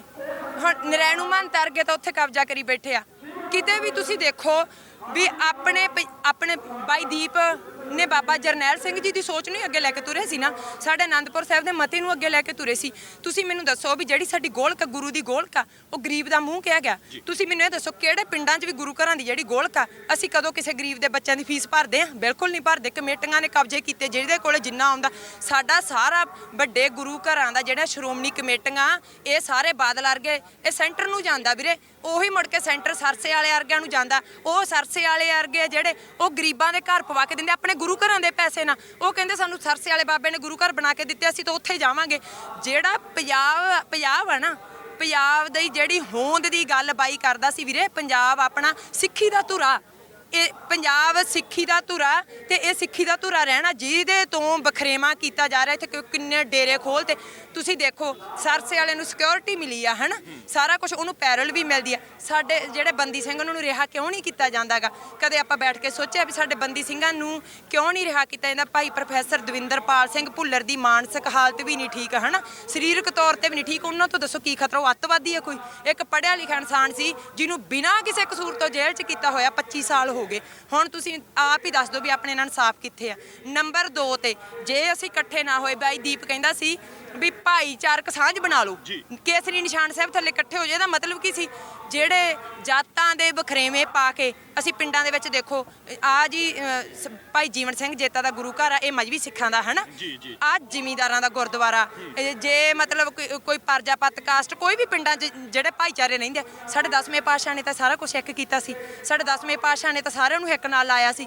ਇਹ ਸਰਕਾਰਾਂ ਨੇ ਬਹੁਤ ਵੱਡੀਆਂ ਚਾਲਾਂ ਦੇ ਨਾਲ ਸਾਨੂੰ ਪਹਿਲਾਂ ਤਾਂ ਜਾਤਾਂ ਪਾਤਾਂ ਦੇ ਵਿੱਚ ਵੰਡਿਆ ਹੋਇਆ। ਸਭ ਤੋਂ ਪਹਿਲਾਂ ਸਾਨੂੰ ਉਹ ਤੋੜ ਕੇ ਸਾਨੂੰ ਇਕੱਠੇ ਹੋਣਾ ਪਊਗਾ। ਤੁਸੀਂ ਕਿਹਾ ਕਿ ਦੀਪ ਸਿੱਧੂ ਇਕੱਠੇ ਹੋਣ ਦੇ ਹੋਕੇ ਦਿੰਦੇ ਸੀ, ਨਿਸ਼ਾਨ ਸਾਹਿਬ ਥੱਲੇ ਕੌਮ ਨੂੰ ਇਕੱਠੇ ਕਰਨ ਦੀਆਂ ਕੋਸ਼ਿਸ਼ਾਂ ਕਰਦੇ ਸੀ, ਪਰ ਜਦੋਂ ਫਤਿਹਗੜ੍ਹ ਸਾਹਿਬ ਤੋਂ ਗਵਰਨਰ ਹਾਊਸ ਚੰਡੀਗੜ੍ਹ ਤੱਕ ਮਾਰਚ ਕੱਢਿਆ ਜਾਂਦਾ ਹੈ, ਉਸ ਤੋਂ ਬਾਅਦ ਜਗਦੀਪ ਸਿੰਘ ਥਲੀ ਦੇ ਨਾਲ ਦੀਪ ਸਿੱਧੂ ਦੀ ਇੱਕ ਕਾਲ ਰਿਕਾਰਡ ਵੀ ਵਾਇਰਲ ਹੁੰਦੀ ਹੈ, ਜਿਸ ਦੇ ਵਿੱਚ ਦੀਪ ਕਹਿੰਦੇ ਨੇ ਕਿ ਜਥੇਦਾਰ ਜਗਤਾਰ ਸਿੰਘ ਜੀ ਹਵਾਰਾ ਨੂੰ ਹੀ ਉਹਨਾਂ ਦੇ ਕੁਝ ਬੰਦਿਆਂ ਨੇ ਮੇਰੇ ਬਾਰੇ ਗਲਤ ਕਹਿ ਦਿੱਤਾ ਕਿ ਦੀਪ ਸਿੱਧੂ ਏਜੰਸੀਆਂ ਵੱਲੋਂ ਪਲਾਂਟਡ ਹੈਗਾ। ਕੀ ਫਿਰ ਆਪਣੇ ਲੋਕ ਹੀ ਵਿੱਚ ਕੁਝ ਇਸ ਤਰ੍ਹਾਂ ਦੇ ਹੈਗੇ ਨੇ, ਇਹ ਸਮਝੀਏ ਕਿ ਜਿਹੜੇ ਕੌਮ ਨੂੰ ਇੱਕ ਝੰਡੇ ਥੱਲੇ ਇਕੱਠੀ ਹੋਣ ਦੀ ਦੇਖਣਾ ਨਹੀਂ ਚਾਹੁੰਦੇ? ਵੀਰੇ ਉਹ ਕਾਲ ਰਿਕਾਰਡਿੰਗ ਮੈਂ ਵੀ ਸੁਣੀ ਆ, ਜਿਹ 'ਚ ਵੀਰੇ ਨੇ ਕਿਹਾ ਵੀ ਜੇ ਮੈਂ ਕਿਸਾਨੀ ਮੋਰਚੇ 'ਚ ਆ ਵੀਰ ਜਗਦੀਪ ਇਹ ਪੁੱਛਦੇ ਆ ਵੀ ਕਿੱਥੇ ਆ ਬਾਈ, ਦੇਖਦੇ ਨਹੀਂ ਅੱਜ ਕੱਲ ਤੁਸੀਂ। ਤੇ ਦੀਪ ਬਾਈ ਕਹਿੰਦਾ ਬਾਈ ਵੀ ਜੇ ਤਾਂ ਮੈਂ ਕਿਸਾਨੀ ਮੋਰਚੇ 'ਚ ਆਇਆ ਉੱਥੇ ਮੈਨੂੰ ਏਜੰਸੀਆਂ ਦਾ ਬੰਦਾ ਕਹਿਤਾ, ਜੇ ਮੈਂ ਬੰਦੀ ਸਿੰਘਾਂ ਦੀ ਰਿਹਾਈ 'ਚ ਗਿਆ ਵੀ ਆਪਦੇ ਬੰਦੇ ਨੂੰ ਨਹੀਂ ਪਛਾਣਦੇ। ਬਾਈ ਇਸੇ ਗੱਲ ਦਾ ਦੁੱਖ ਆ, ਆਪਦੇ ਬੰਦੇ ਨੂੰ ਨਹੀਂ ਪਛਾਣਦੇ। ਇਹੀ ਵਾਰਡਿੰਗ ਸੀ ਨਾ ਬਾਈ ਦੀ, ਉਹ ਸੱਚ ਕਹਿੰਦਾ ਸੀ ਵੀਰੇ। 26 ਜਨਵਰੀ ਨੂੰ ਅਸੀਂ ਬਾਈ ਦੇ ਸਟੇਟਸ ਪਾਏ ਹਨਾ, ਉਦੋਂ ਸਾਰੇ ਲੋਕ ਡਰਨ ਲੱਗ ਗਏ ਸੀਗੇ, ਗਾਲਾਂ ਵੀ ਬਾਈ ਨੂੰ ਕੱਢਣ ਲੱਗ ਪਏ ਸੀ ਹਨਾ, ਪਰ ਅਸੀਂ ਉਦੋਂ ਵੀ ਬਾਈ ਦੇ ਨਾਲ ਖੜੇ ਸੀ, ਕਿਉਂਕਿ ਇਨਸਾਨ ਦੀ ਚਿਹਰੇ ਤੋਂ ਤੇ ਇਨਸਾਨ ਦੀਆਂ ਅੱਖਾਂ 'ਚੋਂ ਸੱਚਾਈ ਦੀ ਨਹੀਂ ਹੁੰਦੀ। ਬਾਈ ਦੇਖੋ, ਬਾਈ ਕੋਲੇ ਪੈਸਾ ਹੈ ਨਹੀਂ ਸੀ ਜਿਹੜਾ ਉਹ ਪੈਸਾ ਇਕੱਠਾ ਕਰਨ ਆਇਆ ਸੀਗਾ, ਜਾਂ ਬਾਈ ਕੋਲੇ ਨਾਮ ਹੈ ਨਹੀਂ ਸੀਗਾ ਜਿਹੜਾ ਬਾਈ ਨਾਮ ਲੈਣ ਆਇਆ ਸੀਗਾ। ਉਹਦੇ ਕੋਲ ਤਾਂ ਸਭ ਕੁਝ ਹੀ ਸੀ। ਜੇ ਉਹ ਚਾਹੁੰਦਾ ਤੇ ਉਹ ਸੰਨੀ ਦਿਓਲ ਦੇ ਪਰਿਵਾਰ ਦੇ ਥਰੂ ਇੱਥੇ ਆ ਕੇ ਐਮਐਲਏ ਬਣ ਸਕਦਾ ਸੀ, ਐਮਪੀ ਬਣ ਸਕਦਾ, ਕੁਝ ਵੀ ਬਣ ਸਕਦਾ ਸੀ। ਉਹ ਆਂਦੇ ਚੋਣਾਂ ਲੜਨ ਮੈਂ ਆਇਆ ਹੀ ਨਹੀਂ, ਮੈਂ ਆਪਦੀ ਪੰਜਾਬ ਦੀ ਮਿੱਟੀ ਦੀ ਖਾਤਰ ਆਇਆ। ਉਹਨੇ ਬੰਬੇ ਦੇ ਵਿੱਚ ਬੈਠੇ ਨੇ, ਇੱਥੋਂ ਦੀ ਮਿੱਟੀ ਦਾ ਦਰਦ। ਉਹ ਆਂਦੇ ਵੀ ਜਦੋਂ ਮੈਂ ਗੁਰਦਾਸਪੁਰ ਆਇਆ ਨਾ, ਅਸਲ ਮੈਨੂੰ ਪਤਾ ਹੀ ਉਦੋਂ ਲੱਗਿਆ ਵੀ ਸਾਡੇ ਪੰਜਾਬ 'ਚ ਹੋਈ ਕੀ ਜਾਂਦਾ। ਤੁਸੀਂ ਦੇਖੋ ਵੀ ਉਹਨੂੰ ਤਾਂ ਦਰਦ ਲੱਗਿਆ, ਆਪਣੇ ਗੱਭਰੂਆਂ ਨੂੰ ਦਰਦ ਹੈਗਾ ਜਿਹੜੇ ਆਪਾਂ ਪੰਜਾਬ 'ਚ ਰਹਿੰਦੇ ਆ। ਵੀਰੇ ਸਰਕਾਰਾਂ ਨੇ ਸਾਡੇ ਗੱਭਰੂ ਨਸ਼ਿਆਂ ਤੇ ਲਾਤੇ, ਇਹ ਸੱਚ ਆ। ਤੁਸੀਂ ਕਲਾਕਾਰ ਕਹਿੰਦੇ ਪੰਜਾਬ 'ਚ ਨਸ਼ਾ ਹੀ ਹੈ ਨਹੀਂਗਾ, ਕਿੱਥੇ ਹੈ ਨਹੀਂਗਾ ਵੀਰੇ? ਮੈਂ ਤੁਹਾਨੂੰ ਪੋਟਿਆਂ ਦੇ ਘਰ ਗਿਣਾ ਸਕਦੀ ਜਿਹੜੇ ਘਰਾਂ ਦੇ ਕੱਲੇ ਕੱਲੇ ਪੁੱਤ ਗਏ ਆ, ਜਿੰਦਰੇ ਲੱਗੇ ਪਏ ਆ, ਟੀਕੇ ਲਾਏ, ਬਾਹਾਂ ਦੇ ਵਿੱਚ ਟੀਕੇ ਲੱਗੇ, ਵੀਡੀਓ ਹੁੰਦੀਆਂ ਉੱਥੇ ਟੀਕੇ ਲੱਗੇ ਪਏ ਹੁੰਦੇ, ਗੱਡੀਆਂ 'ਚ ਮੁੰਡੇ ਮਰੇ ਪਏ ਹੁੰਦੇ ਸੋਹਣੇ ਸੁਨੱਖੇ। ਨਸ਼ਾ ਸਰਕਾਰ ਚਾਹਵੇ ਨਾ, ਇੱਕ ਸਕਿੰਟ ਦੇ ਵਿੱਚ ਸਰਕਾਰ ਬਹੁਤ ਕੁਝ ਕਰ ਸਕਦੀ ਹੈ। ਮਹਾਰਾਣੀ ਪ੍ਰਨੀਤ ਕੌਰ ਦੇ ਅਕਾਊਂਟ 'ਚੋਂ 25 ਲੱਖ ਰੁਪਇਆ ਨਿਕਲ ਗਿਆ ਸੀ ਹਨਾ, ਧੋਖੇ ਨਾਲ ਨਿਕਲਿਆ ਸੀ ਨਾ। ਸਕਿੰਟਾਂ ਦੇ ਵਿੱਚ ਬੰਦੇ ਫੜੇ ਗਏ ਸੀ ਕਿ ਨਹੀਂ? ਆਪਣੇ ਵਰਗਿਆਂ ਨਾਲ ਜਦੋਂ ਕੋਈ ਧੋਖਾ ਹੁੰਦਾ ਉਦੋਂ ਬੰਦੇ ਕਿਉਂ ਨਹੀਂ ਫੜੇ ਜਾਂਦੇ? ਨੀਤ ਦੇ ਵਿੱਚ ਕਮੀ ਆ ਬਿਲਕੁਲ ਹੈ ਵੀਰੇ। ਜੇ ਸਰਕਾਰ ਚਾਹਵੇ ਸਕਿੰਟਾਂ ਦੇ ਵਿੱਚ ਨੱਥ ਪੈ ਸਕਦੀ। ਨਸ਼ਾ ਦਾ ਕੀ ਸਭ ਕੁਝ ਬੰਦ ਹੋ ਸਕਦਾ, ਪਰ ਪੰਜਾਬ ਦੇ ਵਿੱਚੋਂ ਸ਼ਰਾਬ ਦੇ ਠੇਕੇ ਦੇਖੋ। ਜਦੋਂ ਆਪਾਂ ਪਿੰਡ ਦੀਆਂ ਜੂਹਾਂ ਦੇ ਵਿੱਚ ਸ਼ਰਾਬ ਦੇ ਠੇਕੇ, ਕਿਸੇ ਪਿੰਡ 'ਚ ਜਦੋਂ ਤੁਸੀਂ ਐਂਟਰ ਕਰਦੇ ਆ, ਪੰਜਾਬ ਦੀ ਜੂਹ ਦੇ ਵਿੱਚ ਪਹਿਲਾਂ ਠੇਕਾ ਹੁੰਦਾ ਸ਼ਰਾਬ ਦਾ ਹਨਾ। ਮੈਂ ਨਹੀਂ, ਚਲੋ ਗੌਰਮੈਂਟ ਦਾ ਜਿਹੜਾ ਕੁਝ ਕਰੀ ਜਾਂਦੀ ਆ, ਆਪਾਂ ਤਾਂ ਉਸ ਚੀਜ਼ ਤੋਂ ਪਾਸੇ ਹਟ ਸਕਦੇ ਆ ਨਾ। ਆਪਾਂ ਤਾਂ ਬੈਠ ਕੇ ਹੁਣ ਜੇ ਬਾਈ ਨੂੰ ਪਿਆਰ ਕਰਦੇ ਆ ਜਾਂ ਆਪਦੇ ਪੰਥ ਨੂੰ, ਗੁਰੂ ਗ੍ਰੰਥ ਸਾਹਿਬ ਮਹਾਰਾਜ ਜੀ ਦਾ ਵਾਸਤਾ ਵੀ 10ਵੇਂ ਪਾਤਸ਼ਾਹ ਆਪਦਾ ਸਾਰਾ ਪਰਿਵਾਰ ਵਾਰ ਕੇ ਸਾਡੀ ਖਾਤਰ। ਅਸੀਂ ਕਿੱਡੇ ਕਿਰਤਕਾਨ ਲੋਕ ਆ। ਈਸਾਈ ਕਹਿੰਦੇ ਨਾ ਵੀ ਸਾਡੇ ਇੱਕ ਜੀਸਸ ਨੇ ਕੁਰਬਾਨੀ ਕੀਤੀ ਆ, ਉਹ ਸਿੱਖਾਂ ਨੂੰ ਕਹਿੰਦੇ ਤੁਸੀਂ ਕਿਰਤਕਾਨ ਆ। ਕਹਿੰਦੇ ਸਾਡੇ ਇੱਕ ਜੀਸਸ ਨੇ ਕੁਰਬਾਨੀ ਕੀਤੀ। ਸਾਰੇ ਵਰਲਡ ਦੇ ਵਿੱਚ ਈਸਾਈ ਧਰਮ ਦਾ ਪ੍ਰਚਾਰ ਹੁੰਦਾ, ਈਸਾਈ ਬਣਾਉਣ ਤੇ ਤੁਲੇ ਵੇ। ਕਹਿੰਦੇ ਤੁਹਾਡਾ ਤਾਂ ਇਤਿਹਾਸ ਹੀ ਕੁਰਬਾਨੀਆਂ ਨਾਲ ਭਰਿਆ ਪਿਆ। ਇੰਨੇ ਗਿਣ ਨਹੀਂ ਸਕਦੇ ਵੀਰੇ, ਆਪਾਂ ਗਿਣ ਨਹੀਂ ਸਕਦੇ। ਪੰਜਾਬ ਦੀ ਧਰਤੀ ਤੇ ਚੱਪੇ ਚੱਪੇ ਦੇ ਉੱਤੇ ਸੀਸ ਲੱਗੇ ਹੋਏ ਆ, ਜਿੱਥੇ ਆਪਾਂ ਪੈਰ ਧਰਦੇ ਆ ਨਾ ਉੱਥੇ ਥੱਲੇ ਸ਼ਹੀਦਾਂ ਦਾ ਲਹੂ ਡੁੱਲਿਆ ਹੋਇਆ ਸਾਡੀ ਧਰਤੀ ਦੇ ਉੱਤੇ। ਅਸੀਂ ਕਿੰਨੇ ਕਿਰਤਕੰਡ ਲੋਕ ਆ, ਅਸੀਂ ਭੁੱਲ ਜਾਂਦੇ ਆ। ਉਧਰ ਫਤਿਹਗੜ੍ਹ ਸਾਹਿਬ ਸਮਾਗਮ ਹੋਇਆ, ਬੋਲਣ ਦਾ ਫਾਇਦਾ ਵੀ ਕੀ ਵੀਰੇ, ਗੱਲ ਨਹੀਂ, ਸਾਡੀਆਂ ਰੂਹਾਂ ਹੀ ਐਵੇਂ ਦੀਆਂ ਬਣ ਗਈਆਂ। ਪਤਾ ਹੀ ਨਹੀਂ, ਮੈਨੂੰ ਸਮਝ ਨਹੀਂ ਆਉਂਦੀ ਵੀ 5-7 ਦਿਨਾਂ ਬਾਅਦ ਸਾਡੇ ਨੌਜਵਾਨ ਸਾਰੇ ਭੁੱਲ ਜਾਂਦੇ ਇਹਨਾਂ ਗੱਲਾਂ ਨੂੰ। ਭੈਣੇ, ਦੀਪ ਸਿੱਧੂ ਨੇ ਸ਼ੰਭੂ ਦੇ ਵਿੱਚ ਮੋਰਚਾ ਲਗਾਇਆ। ਕਿਸਾਨੀ ਲੀਡਰਾਂ ਦੇ ਨਾਲ ਕਹਿ ਸਕਦੇ ਹਾਂ ਕਿ ਸ਼ੁਰੂ ਤੋਂ ਹੀ ਦੀਪ ਸਿੱਧੂ ਦੀ ਸੋਚ ਨਹੀਂ ਮਿਲੀ ਜਾਂ ਉਹਨਾਂ ਦੀ ਬਣੀ ਨਹੀਂ ਹੈ, ਤੇ ਸ਼ੰਭੂ ਦੇ ਵਿੱਚ ਮੋਰਚਾ ਲਗਾਇਆ। ਤੁਸੀਂ ਉਹਨਾਂ ਨੂੰ ਕਿਵੇਂ ਮਿਲੇ? ਪਹਿਲੀ ਮੁਲਾਕਾਤ ਦਾ ਕਿਸ ਤਰ੍ਹਾਂ ਦਾ ਤਜਰਬਾ ਰਿਹਾ ਦੀਪ ਸਿੱਧੂ ਦੀ? ਕਿਉਂਕਿ ਇੱਕ ਲੜਕੀ ਦਾ, ਇੱਕ ਲੇਡੀ ਦਾ ਇਸ ਤਰ੍ਹਾਂ ਮੁੰਬਈ ਤੋਂ ਆਏ ਕਿਸੇ ਲੀਡਰ ਦੀ, ਐਕਟਰ ਦੀ ਸੋਚ ਦੇ ਨਾਲ ਜੁੜਨਾ ਬਹੁਤ ਵੱਡੀ ਗੱਲ ਹੋ ਜਾਂਦੀ ਆ। ਕੀ ਵੱਖਰੇ ਤੌਰ ਤੇ ਦੇਖਿਆ ਕਿ ਸ਼ੰਭੂ ਮੋਰਚੇ ਦੇ ਵਿੱਚ ਤੁਸੀਂ ਆ ਕੇ ਉਹਨਾਂ ਦੇ ਨਾਲ ਪ੍ਰਭਾਵਿਤ ਹੋ ਗਏ, ਉਹਨਾਂ ਨੂੰ ਮਿਲੇ ਤੇ ਉਹਨਾਂ ਦੀ ਸੋਚ ਦੇ ਨਾਲ ਅੱਜ ਤੱਕ ਤੁਸੀਂ ਚੱਲ ਰਹੇ ਹੋ? ਵੀਰੇ ਮੈਂ ਐਕਟਰ ਤੌਰ ਤੇ ਉਹਨਾਂ ਨੂੰ ਮਿਲੀ ਨਹੀਂ, ਮੈਂ ਉਹਨੂੰ ਅਦਾਕਾਰਾ ਤੌਰ ਤੇ ਕਦੇ ਨਹੀਂ ਵੇਖਿਆ। ਮੈਂ ਉਹਨੂੰ ਇੱਕ ਯੋਧੇ ਦੇ ਤੌਰ ਤੇ ਦੇਖਿਆ, ਕਿਉਂਕਿ ਆਪਾਂ ਆਪਦੇ ਮਤਲਬ ਯੋਧਿਆਂ ਦੀਆਂ ਪੜ੍ਹਦੇ ਹਾਂ, ਜੀਵਨੀਆਂ ਪੜ੍ਹਦੇ ਹਾਂ, ਤੇ ਮੈਂ ਕਹਿ ਸਕਦੀ ਵੀ ਮੈਂ ਆਪਦੀ ਸੁਰਤ 'ਚ ਜੇ ਕੋਈ ਯੋਧਾ ਵੇਖਿਆ ਤਾਂ ਉਹ ਬਾਈ ਦੀਪ ਹੀ ਸੀ। ਸੱਚੀ ਕਹਿੰਦੀ ਆ ਮੈਂ। ਹੋਰ ਬਾਕੀ ਕੋਈ ਮਰਜ਼ੀ ਬੋਲੀ ਜਾਂਦਾ ਵੀਰੇ, ਲੀਡਰ ਬਣਿਆ ਫਿਰਦਾ, ਸਭ ਝੂਠਾ। ਉਹਨੇ ਗੁਰੂ ਗ੍ਰੰਥ ਸਾਹਿਬ ਮਹਾਰਾਜ ਜੀ ਨੂੰ ਆਪਦਾ ਆਧਾਰ ਮੰਨ ਲਿਆ ਸੀ। ਜਦੋਂ ਵੀ ਕੋਈ ਹੁੰਦੀ ਸੀ ਬਾਈ ਕਹਿੰਦਾ ਸੀ ਕਲਾ ਵਰਤਦੀ ਆ, ਵਰਤਾਰਾ ਵਰਤ ਰਿਹਾ, ਕਲਾ ਵਰਤਦੀ ਆ। ਸ਼ਹੀਦੀ ਸਿੰਘਾਂ ਦੇ ਪਹਿਰੇ ਲੋਕ ਹੱਸਦੇ ਸੀ ਹਨ, ਕਿਉਂਕਿ ਉਹ ਬੇਸ਼ੱਕ ਮੋਨਾ ਘੋਨਾ ਸੀ ਪਰ ਉਹਦੀ ਰੂਹ ਪੰਥ ਨੂੰ ਸਮਰਪਿਤ ਹੋ ਚੁੱਕੀ ਸੀਗੀ। ਮੈਂ ਇਸ ਚੀਜ਼ ਕਰਕੇ ਉਹਨੂੰ ਮਿਲੀ ਸੀ, ਮੈਂ ਉਹਨੂੰ ਕੋਈ ਫਿਲਮੀ ਅਦਾਕਾਰਾ ਕਰਕੇ ਨਹੀਂ ਮਿਲੀ। ਉਹਦੇ ਦਰਦ, ਉਹਦੇ ਅੰਦਰ ਪੰਥ ਦਾ ਦਰਦ ਸੀ ਨਾ ਜਿਹੜਾ, ਉਹ ਦਿਖਦਾ ਸੀ ਵੀਰੇ। ਸਵਾਲ ਤਾਂ ਦੀਪ ਸਿੱਧੂ ਦੇ ਪੈਣ ਇਹ ਵੀ ਕੀਤੇ ਜਾ ਰਹੇ ਨੇ ਕਿ ਕੋਨਾ ਮੋਨਾ, ਤੁਸੀਂ ਨੇ ਜਿਵੇਂ ਗੱਲ ਕੀਤੀ ਕਿ ਕੋਨਾ ਮੋਨਾ ਪੰਥ ਦਾ ਲੀਡਰ ਕਿਸ ਤਰ੍ਹਾਂ ਹੋ ਸਕਦਾ, ਕਿਸ ਤਰ੍ਹਾਂ ਪੰਥ ਨੂੰ ਕੋਨਾ ਮੋਨਾ ਆਗੂ ਹੋ ਕੇ ਲੀਡ ਕਰ ਸਕਦਾ? ਉਹ ਆਪਦੇ ਆਪ ਨੂੰ ਪੰਥ ਦਾ ਲੀਡਰ ਘਵਾਉਂਦਾ ਹੀ ਨਹੀਂ ਸੀ। ਉਹ ਸਿਰਫ ਇੱਕ ਜਿਹੜਾ ਸਾਡਾ ਇਤਿਹਾਸ ਆ ਨਾ, ਉਹ ਦੱਸ ਕੇ ਸੌਖੇ ਜਿਹੇ ਤਰੀਕੇ ਨਾਲ ਨੌਜਵਾਨੀ ਨੂੰ ਦੱਸ ਕੇ ਉਹਨੇ ਜਾਗਰੂਕ ਕਰਤਾ ਸੀਗਾ ਹਨਾ। ਜਿਹੜੀਆਂ ਚੀਜ਼ਾਂ ਮੰਨ ਲਓ ਕਈ ਬਹੁਤ ਨੌਜਵਾਨੀ ਸਾਡੀ ਕਿਤਾਬਾਂ ਪੜ੍ਹਦੀ ਨਹੀਂ, ਆ ਮੋਬਾਈਲ ਫੋਨ ਆ ਗਏ ਵੀਰੇ, ਸਾਰੀ ਦਿਹਾੜੀ ਇਹਦੇ ਉੱਤੇ। ਸੱਚ ਆ ਇਹ, ਉਹ ਉਹਨਾਂ ਪੜ੍ਹਨ ਦਾ ਬਹੁਤ ਸ਼ੌਂਕ ਸੀ ਦੀਪ ਵੀਰੇ ਨੂੰ। ਪੜ੍ਹ ਕੇ ਹੀ ਉਹਨੂੰ ਇਤਿਹਾਸ ਦਾ ਪਤਾ ਲੱਗਿਆ ਨਾ, ਬੰਬੇ ਬੈਠੇ ਨੇ ਉਹਨੇ ਇਤਿਹਾਸ ਪੜ੍ਹਿਆ, ਪੰਜਾਬ 'ਚ ਆਇਆ, ਦਰਦ ਵੇਖਿਆ। ਜੇ ਇਹ ਚੀਜ਼ਾਂ ਅਸੀਂ ਵੀ ਵੇਖਾਂਗੇ ਤਾਂ ਸਾਡੇ ਅੰਦਰ ਵੀ ਤਾਂ ਉਹੀ ਰੂਹ ਹੈ ਜਿਹੜੀ ਦੀਪ ਵੀਰੇ ਦੇ ਅੰਦਰ ਸੀਗੀ। ਤਾਂ ਮਤਲਬ ਇਹੀ ਚੀਜ਼ ਉਹਦੇ ਅੰਦਰ ਸੀ। ਉਹਨੇ ਇਤਿਹਾਸ ਨੂੰ ਪੜ੍ਹਿਆ ਸੀ ਤੇ ਸੌਖੇ ਤਰੀਕੇ ਨਾਲ ਨੌਜਵਾਨੀ ਨੂੰ ਦੱਸਿਆ ਸੀ। ਉਹ ਜਿਹੜਾ ਸੱਚ ਹੁੰਦਾ ਨਾ, ਸੱਚ ਦੇ ਪਿੱਛੇ ਵਰਤਾਰਾ ਵਾਪਰਦਾ ਹੀ ਹੁੰਦਾ, ਤੇ ਅਕਾਲ ਪੁਰਖ ਦਾ ਹੱਥ ਸੀ ਉਹਦੇ ਉੱਤੇ, ਤੇ ਉਹ ਕੋਈ ਪੂਰਬਲਾ ਕਰਮ ਸੀ ਉਹਦਾ। ਇਹ ਨਹੀਂ ਹੁੰਦਾਗਾ ਜਦੋਂ ਗੁਰੂ ਸਾਹਿਬ ਕਿਰਪਾ ਕਰਦੇ ਹੋ। ਭਾਈ ਸੁੱਖਾ ਤੇ ਜਿੰਦਾ ਕੀ ਸੀਗੇ ਪਹਿਲਾਂ, ਉਹਨਾਂ ਦੇ ਵੀ ਤਾਂ ਕੇਸ ਹੀ ਕੱਟੇ ਸੀ। ਦੇਖੋ ਅੱਜ ਸਾਡੇ, ਹਾਂਜੀ ਬਿਲਕੁਲ। ਤੇ ਹੁਣ ਵੀਰੇ ਜਿਹੜੇ ਗਾਤਰੇ ਪਾ ਕੇ ਦਾੜੇ ਰੱਖ ਕੇ ਹੁਣ ਪੰਥ ਨੂੰ ਢਾਹ ਲਾਈ ਜਾਂਦੇ। ਹੁਣ ਮੋਦੀ ਨੂੰ ਬਾਣੇ ਪਾ ਕੇ ਪਰਸੋਂ ਚੌਥੇ ਦੀਆਂ ਖਬਰਾਂ ਤੁਸੀਂ ਵੀ ਵੇਖੀਆਂ, ਮੋਦੀ ਨਾਲ ਹੱਥ ਮਿਲਾਈ ਜਾਂਦੇ ਆ ਹਨਾ, ਹੱਥ ਫੜ ਕੇ ਮੋਦੀ ਦਾ ਤੁਰੇ ਆਉਂਦੇ ਆ। ਉਹ ਤਾਂ ਅੰਮ੍ਰਿਤਧਾਰੀ ਆ, ਉਹ ਤਾਂ ਨਹੀਂ ਮੋਨੇ ਘੋਨੇ। ਫਿਰ ਤੁਸੀਂ ਇਹ ਪਹਿਚਾਣ ਕਿਉਂ ਨਹੀਂ ਕਰਦੇ? ਹਰ ਇੱਕ ਦਸਤਾਰ ਵਾਲਾ ਬੰਦਾ ਵਫਾਦਾਰ ਨਹੀਂ ਹੋ ਸਕਦਾ ਅੱਜ ਦੇ ਸਮੇਂ ਦੇ ਵਿੱਚ। ਮੈਂ ਅੰਮ੍ਰਿਤਧਾਰੀ ਆ, ਮੈਂ ਖੁਦ ਕਹਿੰਦੀ ਹਾਂ, ਹਰ ਇੱਕ ਮੋਨਾ ਬੰਦਾ ਬੇਵਫਾ ਨਹੀਂ ਹੋ ਸਕਦਾਗਾ। ਅੱਛਾ, ਦੀਪ ਸਿੱਧੂ ਇੱਕ ਪੜ੍ਹਿਆ ਲਿਖਿਆ ਵਕੀਲ ਸੀ। ਵੱਡੀਆਂ ਫਰਮਾਂ ਦੇ ਨਾਲ ਦੀਪ ਸਿੱਧੂ ਨੇ ਇੱਕ ਵਕੀਲ ਦੇ ਤੌਰ ਤੇ ਕੰਮ ਕੀਤਾ। ਕੀ ਤੁਹਾਨੂੰ ਲੱਗਦਾ ਕਿ ਕਿਸਾਨੀ ਸੰਘਰਸ਼ ਦੇ ਵਿੱਚ ਐਡਾ ਵੱਡਾ ਯੋਗਦਾਨ ਪਾਉਣ ਦੇ ਬਾਵਜੂਦ ਵੀ ਪੰਜਾਬ ਨੇ ਦੀਪ ਸਿੱਧੂ ਦਾ ਸਹੀ ਇਸਤੇਮਾਲ ਨਹੀਂ ਕੀਤਾ? ਚਾਹੇ ਉਹ ਕਿਸਾਨੀ ਲੀਡਰ ਹੋਣ, ਚਾਹੇ ਹੋਰ ਬਾਅਦ ਦੇ ਵਿੱਚ ਬੰਦੀ ਸਿੰਘਾਂ ਦੀ ਰਿਹਾਈ ਦਾ ਮਾਮਲਾ ਹੋਵੇ, ਉੱਥੇ ਦੀਪ ਦੀ ਵਕਾਲਤ ਦਾ, ਦੀਪ ਦੀ ਪੜ੍ਹਾਈ ਲਿਖਾਈ ਦਾ ਸਹੀ ਇਸਤੇਮਾਲ ਨਹੀਂ ਹੋ ਸਕਿਆ। ਪਹਿਲਾਂ ਤਾਂ ਜਿਹੜੀ ਦਿੱਲੀ ਦੇ ਵਿੱਚ ਸਟੇਜ ਜਾ ਕੇ ਕਾਮਰੇਟਾਂ ਦੇ ਕਬਜ਼ੇ 'ਚ ਆ ਗਈ ਸੀ। ਕਾਮਰੇਟ ਸਿੱਖੀ ਦਾ ਦੁਸ਼ਮਣ ਹੈ, ਸਾਨੂੰ ਵੀ ਪਤਾ। ਕੇਸਰੀ ਨਿਸ਼ਾਨ ਸਾਹਿਬ ਨਾ ਰੋੜਿਆਂ ਵਾਂਗੂ ਚੁੱਭਦਾ ਉਹਦੀਆਂ ਅੱਖਾਂ ਦੇ ਵਿੱਚ, ਕਿਉਂਕਿ ਕਾਮਰੇਟਾਂ ਨੇ ਕਿਹਾ ਸੀ ਟਰੈਕਟਰਾਂ ਤੋਂ ਕੇਸਰੀ ਨਿਸ਼ਾਨ ਸਾਹਿਬ ਲਾ ਦਿਓ। ਦਿੱਲੀ 'ਚ ਕਹੇ ਸੀ ਨਾ। ਦੀਪ ਵੀਰਾ ਸੀ ਜਿਹੜਾ ਪੰਥਕ ਸੋਚ ਦਾ ਧਾਰਨੀ ਸੀਗਾ। ਇਹਦੇ ਵਿੱਚ ਸਭ ਤੋਂ ਵੱਡੀ ਤਰਾਸ਼ਦੀ ਰਹੀ ਹੈ ਜਿਹੜੀ ਉਹਦੀ ਇੰਡਸਟਰੀ ਸੀ ਨਾ, ਜਿਹੜੇ ਕਲਾਕਾਰ ਸੀ, ਉਹਨਾਂ ਨੇ ਵੀ ਬਾਈ ਦਾ ਸਾਥ ਨਹੀਂ ਦਿੱਤਾ। ਸਭ ਤੋਂ ਵੱਡੀ ਚੀਜ਼ ਵੀਰੇ ਜੈਲਸ ਆ। ਸੱਚ ਆ, ਦੀਪ ਸਾਰਿਆਂ ਦੀਆਂ ਅੱਖਾਂ ਦਾ ਤਾਰਾ ਬਣ ਚੁੱਕਿਆ ਸੀ। ਸੱਚ ਆ ਇਹ। ਉਹ ਉਸ ਧਾਰਨੇ 'ਚ ਨਾ ਹੁੰਦਿਆਂ ਹੋਇਆਂ ਵੀ ਦਿਲਾਂ ਤੇ ਰਾਜ ਕਰਦਾ ਸੀ ਸਾਰਿਆਂ ਦੇ। ਤੇ ਬਸ ਇਹੀ ਇੱਕ ਜੈਲਸ ਸੀ ਵੀ ਜੇ ਦੀਪ ਇੱਥੇ ਦਿੱਲੀ ਆ ਗਿਆ, ਇਹ ਮੂਹਰੇ ਨਾ ਹੋ ਜੇ ਪੰਜਾਬੇ। ਉਹ ਜਿਹੜਾ ਸੱਚ ਸੀ ਨਾ, ਹਾਂ, ਜਿਹੜੇ ਉਸ ਟਾਈਮ ਤੇ ਆਪਦੇ ਆਪ ਨੂੰ ਸੱਚੇ ਬਣੇ ਸੀ, ਅੱਜ ਉਹਨਾਂ ਦੇ ਚਿਹਰੇ ਵੀ ਨੰਗੇ ਹੋ ਗਏ ਆ। ਜਿਹਨੂੰ ਗਦਾਰ ਕਿਹਾ ਗਿਆ ਸੀ, ਅੱਜ ਉਹ ਵੀ ਸਾਰਿਆਂ ਦੇ ਸਾਹਮਣੇ ਆ। ਅੱਛਾ, ਹਾਦਸਾ ਹੋ ਗਿਆ ਦੀਪ ਦੇ ਨਾਲ, ਐਕਸੀਡੈਂਟ ਦੇ ਵਿੱਚ ਕਿਹਾ ਜਾ ਰਿਹਾ ਕਿ ਦੀਪ ਸਿੱਧੂ ਦੀ ਮੌਤ ਹੋ ਗਈ, ਪਰ ਦੀਪ ਨੂੰ ਚਾਹੁਣ ਵਾਲੇ ਜਿਹੜੇ ਨੇ ਕਹਿੰਦੇ ਕਿ ਇੱਕ ਸਾਜ਼ਿਸ਼ ਦੇ ਤਹਿਤ ਦੀਪ ਨੂੰ ਮਰਵਾਇਆ ਗਿਆ। ਜੇਕਰ ਇਹ ਸਾਜ਼ਿਸ਼ ਆ ਤਾਂ ਕਿਸ ਦੀ ਸਾਜ਼ਿਸ਼ ਆ, ਜਾਂ ਫਿਰ ਇਹ ਤੁਹਾਨੂੰ ਲੱਗਦਾ ਕਿ ਇੱਕ ਸਿਰਫ ਹਾਦਸਾ ਹੈਗਾ ਕਿ ਗੱਡੀ ਦੀ ਸਪੀਡ ਦੇ ਨਾਲ ਦੀਪ ਸਿੱਧੂ ਦਾ ਜਿਹੜਾ ਐਕਸੀਡੈਂਟ ਹੋ ਗਿਆ, ਅਚਾਨਕ ਹੋ ਗਿਆ? ਵੀਰ ਜੀ, ਇਹ ਸਪੋਰਟਸ ਕਾਰਾਂ ਦਾ ਡਰਾਈਵਰ ਸੀਗਾ। ਤੁਸੀਂ ਮੈਨੂੰ ਦੱਸੋ ਜਿਹੜਾ 287 ਦੀ ਸਪੀਡ ਤੇ ਬੰਦਾ ਕਾਰ ਚਲਾ ਸਕਦਾ ਹਨਾ ਬੰਬੇ ਪੂਨਾ ਹਾਈਵੇ ਰੋਡ ਤੇ ਆਪਾਂ ਵੀਡੀਓ ਵੀ ਵੇਖੀ ਆ, ਉਹ ਬੰਬਿਓਂ ਜਾਂ ਦਿੱਲੀੋਂ ਗੱਡੀ ਲੈ ਕੇ ਬਿਲਕੁਲ ਉੱਥੇ ਧਰਨੇ ਕੋਲੇ ਆ ਗਿਆ ਹਨਾ, ਇੱਕ ਟਰੱਕ ਕੋਲੇ ਆ ਕੇ ਉਹਨੇ ਗੱਡੀ ਮਾਰ ਕੇ ਐਕਸੀਡੈਂਟ ਕਰ ਲਿਆ। ਬਿਲਕੁਲ ਝੂਠ ਆ। ਦੀਪ ਵੀਰਾ ਚਾਹ ਵੀ ਨਹੀਂ ਸੀ ਪੀਂਦਾ, ਅਸੀਂ ਉਹਨੂੰ ਕੋਲੋਂ ਮਿਲਿਆ, ਉਹ ਬਾਜਰੇ ਦੀ ਰੋਟੀ ਖਾਂਦਾ ਸੀ। ਜਿੱਦਣ ਅਸੀਂ ਮੁਲਾਕਾਤ ਕੀਤੀ ਨਾ ਉਦੋਂ ਸਿਰਫ ਜੂਸ ਬਣਾਇਆ ਗਿਆ ਸੀ ਫਲਾਂ ਦਾ ਵੀਰੇ ਲਈ, ਸਿਰਫ ਉਹਨੇ ਪੂਰੇ ਦਿਨ ਦੇ ਵਿੱਚ ਪੂਰਾ ਦਿਨ ਅਸੀਂ ਉਹਦੇ ਨਾਲ ਗੁਜ਼ਾਰਿਆ। ਉਸ ਦਿਨ ਕੱਲਾ ਜੂਸ ਪੀਤਾ ਸੀ ਸਾਰੇ ਦਿਨ ਚ, ਉਹਨੇ ਪ੍ਰਸ਼ਾਦਾ ਵੀ ਨਹੀਂ ਸੀ ਛਕਿਆ ਹਨਾ, ਕੋਈ ਚੀਜ਼ ਐਵੇਂ ਦੀ ਨਹੀਂ ਸਿਖਾਉਂਦਾ ਤੇ ਉਹ ਬੰਦਾ ਸ਼ਰਾਬ ਪੀ ਲੂ। ਇਹ ਦੱਸੋ ਵੀ ਜਿਹਦੀ ਗੱਡੀ 'ਚ ਸ਼ਰਾਬ ਦੀ ਬੋਤਲ ਵਿਖਾਤੀ ਉਹਦਾ ਨੈਚੁਰਲ ਐਕਸੀਡੈਂਟ ਹੋ ਸਕਦਾ? ਸਾਨੂੰ ਸਾਰਿਆਂ ਨੂੰ ਪਤਾ ਵੀਰੇ, ਜਿਨ੍ਹਾਂ ਦੀਆਂ ਅੱਖਾਂ 'ਚ ਚੁੱਭਦਾ ਸੀ ਨਾ, ਦਿੱਲੀ ਤਖਤ ਦੀਆਂ ਅੱਖਾਂ 'ਚ ਹੀ ਚੁੱਭਦਾ ਸੀ ਉਹ, ਬਸ ਉਹਨਾਂ ਨੇ ਉਹਨੂੰ ਪਾਸੇ ਸਵਾਲ ਕੀਤਾ। ਸੀ ਮੇਰਾ ਅਗਲਾ ਕਿ ਦੀਪ ਸਿੱਧੂ ਦੇ ਉੱਪਰ ਐਲੀਗੇਸ਼ਨ ਬੜੇ ਵੱਡੇ ਲੱਗਦੇ ਰਹੇ ਨੇ। ਤੁਸੀਂ ਸ਼ਰਾਬ ਦੀ ਗੱਲ ਕੀਤੀ, ਹੋਰ ਵੀ ਕਾਫੀ ਤਰ੍ਹਾਂ ਦੇ ਐਲੀਗੇਸ਼ਨ ਦੀਪ ਦੇ ਉੱਪਰ ਲੱਗਦੇ ਨੇ। ਤੁਸੀਂ ਮਿਲਦੇ ਰਹੇ ਹੋ, ਤੁਸੀਂ ਨੇ ਕੀ ਕੁਝ ਦੇਖਿਆ ਦੀਪ ਸਿੱਧੂ ਕੀ ਵਾਕਈ ਜਿਹੜੇ ਐਲੀਗੇਸ਼ਨ ਉਹਦੇ ਉੱਪਰ ਲੱਗਦੇ ਰਹੇ ਨੇ ਕੁਝ ਪਰਸੈਂਟ ਸੱਚਾਈ ਸੀ ਜਾਂ ਨਿਰੇ ਦੇ ਨਿਰੇ ਜਿਹੜੇ ਝੂਠ ਨੇ? ਸਾਰੇ ਝੂਠ ਹੈ ਵੀਰੇ।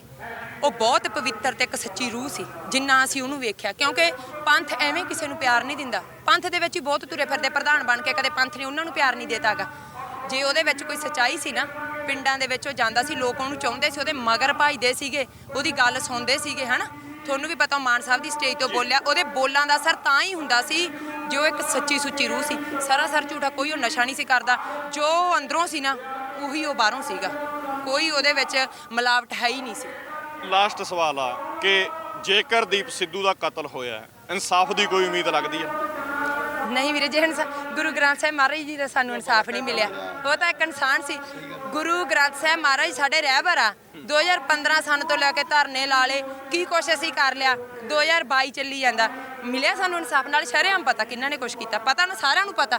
ਉਵੇਂ ਬਾਈ ਦੀਪ ਨਾਲ ਵੀ ਜੋ ਹੋਇਆ ਸਾਰਿਆਂ ਨੂੰ ਪਤਾ, ਪਰ ਸਾਨੂੰ ਇਨਸਾਫ ਨਹੀਂ ਮਿਲਣਾ ਵੀਰੇ। ਇੱਥੇ ਸਾਡੇ ਨਾਲ ਬਹੁਤ ਬੁਰਾ ਕੁਛ ਹੋਊਗਾ, ਕਿਉਂਕਿ ਲੁਧਿਆਣੇ ਕੱਲ ਇੱਕ ਮੁੰਡਾ ਵੇਖਿਆ, ਗੁਰਸਿੱਖ ਮੁੰਡੇ ਦੇ ਕੇਸ ਖੁੱਲੇ ਹੋਏ, ਇੱਕ ਕਟਿੰਗ ਵਾਲਾ ਮੁੰਡਾ ਉਹਦੀ ਛਾਤੀ ਦੇ ਉੱਤੇ ਚੜ੍ਹ ਕੇ ਬੈਠਾ ਹਨਾ, ਉਹ ਮੈਂ ਵੀਡੀਓ ਵੇਖੀ, ਉਹਦੇ 'ਚ ਲਿਖਿਆ ਵੀ ਉਹ ਨਸ਼ੇ ਕਰਦਾ ਸੀ, ਉਹ ਚੋਰੀ ਕਰਨ ਆਇਆ। ਮੈਂ ਤੁਹਾਡੇ ਚੈਨਲ ਦੇ ਮਾਧਿਅਮ ਰਾਹੀਂ ਪਹਿਲਾਂ ਤਾਂ ਨੌਜਵਾਨਾਂ ਨੂੰ ਹੱਥ ਜੋੜ ਕੇ ਆਣੀ ਵੀ ਨਸ਼ਿਆਂ ਦਾ ਖਹਿੜਾ ਛੱਡ ਦਿਓ। ਜੇ ਆਪਾਂ ਅਗਲੀ ਗੱਲ ਹੋਂਦ ਦੀ ਤਾਂ ਹੀ ਕਰ ਸਕਦੇ ਹਾਂ ਵੀਰੇ, ਜੇ ਸਾਡਾ ਆਪਾਂ ਸਰੀਰ ਸੰਭਾਲਿਆ ਹੋਊਗਾ ਤਾਂ ਹੀ ਕਰ ਸਕਦੇ ਹਾਂ ਨਾ। ਜੇ ਦੀਪ ਵੀਰੇ ਨੂੰ ਪਿਆਰ ਕਰਦੇ ਫਿਰ ਉਹ ਤਾਂ ਚਾਹ ਵੀ ਨਹੀਂ ਸੀ ਪੀਂਦਾ, ਕੋਲਡ ਡਰਿੰਕ ਨਹੀਂ ਸੀ ਪੀਂਦਾ, ਫਾਸਟ ਫੂਡ ਨਹੀਂ ਸੀ ਖਾਂਦਾ, ਉਹ ਇਹਨਾਂ ਚੀਜ਼ਾਂ ਸਾਰੀਆਂ ਤੋਂ ਦੂਰ ਸੀ। ਚੱਲ ਅਸੀਂ ਇੰਨਾ ਨਹੀਂ ਕਰ ਸਕਦੇ, ਨਸ਼ਿਆਂ ਤੋਂ ਤਾਂ ਨੌਜਵਾਨ ਦੂਰ ਰਹਿ ਸਕਦੇ ਨਾ। ਪਰਨ ਕਰਕੇ ਜਾਇਓ। ਅੱਜ ਜਿੰਨੇ ਨੌਜਵਾਨ ਇੱਥੇ ਆਏ ਵੀ ਅਸੀਂ ਕਦੇ ਸ਼ਰਾਬ ਨੂੰ ਹੱਥ ਨਹੀਂ ਲਾਵਾਂਗੇ। ਆ ਚਿੱਟਾ ਜਿਹੜਾ ਨਸ਼ਾ ਇਹ ਸਰਕਾਰਾਂ ਨੇ ਸਾਡੇ ਪੰਜਾਬ 'ਚ ਵਾੜਿਆ ਵੀਰੇ। ਕੋਰਸ ਸਾਡੀ, ਮੈਂ ਇੱਕੋ ਗੱਲ ਨਹੀਂ, ਸਾਡਾ ਆਰਥਿਕ ਪੱਖ, ਸਾਡਾ ਬੌਧਿਕ ਪੱਖ, ਸਾਡਾ ਸਮਾਜਿਕ ਪੱਖ, ਸਾਡਾ ਵਿਦਿਅਕ ਪੱਖ, ਇਹ ਸਰਕਾਰਾਂ ਕਮਜ਼ੋਰ ਕਰ ਦਿੰਦੀਆਂ। ਠੀਕ ਹੈ, ਜੇ ਅਸੀਂ ਸਭ ਤੋਂ ਪਹਿਲਾਂ ਅਸੀਂ ਆਰਥਿਕ ਪੱਖ ਤੋਂ ਕਮਜ਼ੋਰ ਹਾਂ। ਜਦੋਂ ਪੜ੍ਹੇ ਲਿਖੇ ਨੌਜਵਾਨ ਇੱਥੇ ਫਿਰਦੇ, ਨੌਕਰੀਆਂ ਨਹੀਂ ਦਿੱਤੀਆਂ ਜਾਂਦੀਆਂ, ਤਾਂ ਹੀ ਬਾਹਰ ਜਾਂਦੇ ਨਾ, ਰੋਜ਼ਗਾਰ ਲਈ ਜਾਂਦੇ ਨਾ। ਜੇ ਸਾਡੇ ਘਰ ਵਿੱਚ ਰੋਟੀ ਵਧੀਆ ਪੱਕਦੀ ਹੋਊਗੀ, ਅਸੀਂ ਕੌਮੀ ਘਰ ਦੀ ਗੱਲ ਤਾਂ ਹੀ ਕਰਾਂਗੇ ਨਾ। ਜਦੋਂ ਫਿਕਰ ਹੀ ਇੱਕ ਬੰਦੇ ਨੂੰ ਚੁੱਲ੍ਹੇ ਦਾ ਪਿਆ ਵੀ ਮੇਰੇ ਘਰੇ ਰੋਟੀ ਪੱਕਣੀ, ਮੈਂ ਆਪਦੇ ਬੱਚਿਆਂ ਦੇ ਮੂੰਹ 'ਚ ਰੋਟੀ ਪਾਉਣੀ ਆ, ਉਹ ਬੰਦਾ ਵੀਰੇ ਕੌਮ ਦੀ ਗੱਲ ਕਿੱਥੋਂ ਕਰ ਲੂਗਾ, ਸੰਘਰਸ਼ ਦੀ ਗੱਲ ਕਿੱਥੋਂ ਕਰ ਲੂਗਾ? ਸਭ ਤੋਂ ਪਹਿਲਾਂ ਸਾਡਾ ਇਹਨਾਂ ਨੇ ਇਹ ਤੋੜਿਆ ਹੋਇਆ। ਫਿਰ ਸਮਾਜਿਕ ਪੱਖ, ਸਮਾਜਿਕ ਤੌਰ ਤੇ ਇਹਨਾਂ ਨੇ ਸਾਨੂੰ, ਜਿਵੇਂ ਤੁਹਾਨੂੰ ਮੈਂ ਦੱਸਿਆ ਵੀ ਪਿੰਡਾਂ ਦੇ ਵਿੱਚ ਅਲੱਗ-ਅਲੱਗ ਜਾਤਾਂ ਪਾਤਾਂ ਦੇ ਨਾਂ ਤੇ ਗੁਰੂ ਘਰ ਬਣਾਤੇ ਹਨਾ, ਤੇ ਸਾਨੂੰ ਸਮਾਜਿਕ ਤੌਰ ਤੇ ਵਖਰੇਵਾਂ ਕਰਤਾ। ਜਦੋਂ ਸਮਾਜਿਕ ਤੌਰ ਤੇ ਪਿੰਡਾਂ 'ਚ ਵਖਰੇਵਾਂ ਹੋਗਾ, ਲੋਕ ਇਕੱਠੇ ਹੋ ਕੇ ਕਿੱਥੋਂ ਬੈਠਣਗੇ?